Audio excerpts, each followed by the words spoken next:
Bom, eu vou apresentar a Sabrina, uma menina muito inteligente e esperta. Ela acabou de chegar da igreja e enquanto eu estou fazendo o almoço, ela está dobrando as roupas. Vamos lá.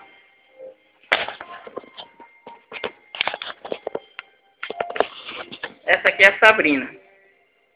Ela está dividindo as tarefas com o pai. Ela está arrumando o guarda-roupa.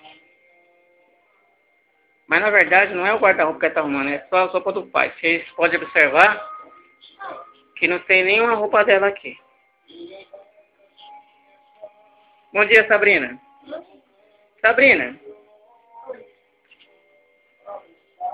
o que você acha a respeito de você, em vez de você estar brincando, tá trabalhando?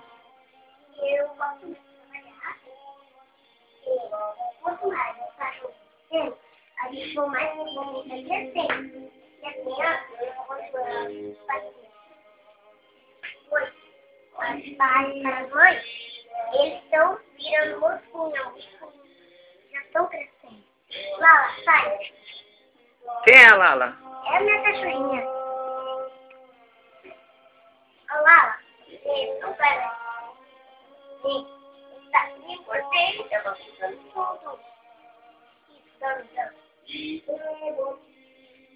Você quer dar algum recado para as crianças que vão assistir esse vídeo agora? Não.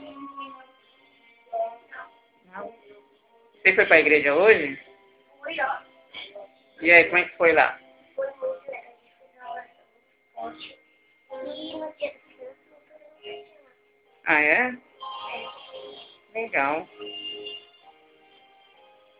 então, gente, ó, meu pai, ele vai fazer o trabalho dele, eu vou ensinar a fazer o meu pai aqui, ó.